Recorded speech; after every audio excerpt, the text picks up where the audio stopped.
هدف بس في نفسنا. ازاي الاهلي وقع نفسه قدام بالميراس؟ بص بقى، الاهلي خسر 2-0 قدام بالميراس في الجولة الثانية من مجموعات كأس العالم للأندية واللي بتتلعب في أمريكا. بس الغريب ان اللي بصص على الأرقام يفتكر ان الاهلي كان أحسن، بس الحقيقة اننا احنا اللي اسقطنا نفسنا بايدينا. اول هدف من وسام ابو علي فينا احنا، الكرة كانت ثابتة وبدل ما وسام يبعدها لعبها في مرمى الشناوي براسه. الغريب ان دي كانت الكرة الوحيدة اللي الاهلي لعبها بالراس على المرمى في الماتش كله، تخيل، وراحت فينا احنا. تاني هدف ضياع في التمركز، ركلة ثابتة للاهلي ضاعت والدفاع بتاع بالميراس اخد الكرة ونقلها بسرعة. المشكلة ان ولا حد من لعيبة الاهلي حاول يوقف الهجمة بخطأ تكتيكي، ولا حتى اخر اللعب عشان الدفاع يرجع. ومن 4 تمريرات بس الكرة وصلت مرمى الشناوي ودخلت الجون. سيطرة شكلية مش فعالة. احنا مسكنا الكرة اكتر وعملنا 372 تمريرة، منهم 331 صح، وده اكتر من ضعف تمريرات البالميراس اللي كانت 191 بس التمريرات الكتير دي ما كانش وراها خطورة، لا، كرات عرضية وصلت لمهاجمين ولا حتى فرص واضحة. الاهلي لعب 7 كرات عرضية ما وصلتش ولا واحدة لمهاجم، بالميراس لعب 10، واحدة منهم كانت خطيرة. في الهوا احنا مش هنا، بالميراس تفوق تماما في الكرات الهوائية، 12 مرة مقابل 4 بس لينا.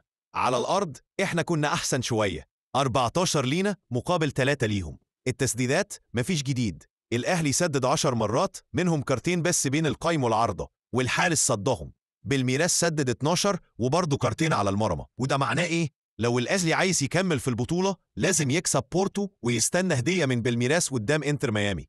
المعادلة مش سهلة بس لسه فيها أمل. طيب نعمل ايه عشان نرجع شكل الاهلي؟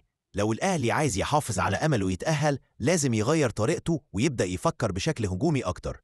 السيطرة من غير خطورة منهاش لازمة، ولازم نستخدم الأجنحة بشكل فعلي وننقل اللعب على الأطراف بدل ما نفضل نكعبلها في النص. الخطة نروح 4-2-3-1 هجومية ونفتح الملعب. التشكيلة من وجهة نظري تبقى كده: في حراسة المرمى الشناوي طبيعي يكون هو موجود. الدفاع قلبين الدفاع ياسر إبراهيم ومعاه أحمد بيكهام. اليمين محمد هاني محتاج يفتح الملعب ويوصل عرضيات. الشمال يحيى عطية الله عشان عنده قدرة ينطلق ويوصل لآخر الخط. الارتكاز حمدي فتحي وديانج، الاتنين دول مهمين جدا يغلقوا نص الملعب ويفتحوا اللعب قدام، خصوصا مع غياب مروان عطية بسبب الانذارات. صانع اللعب محمد علي بن رمضان قدامه مساحة يربط النص بالهجوم ويوصل الكرة للثلث الأخير.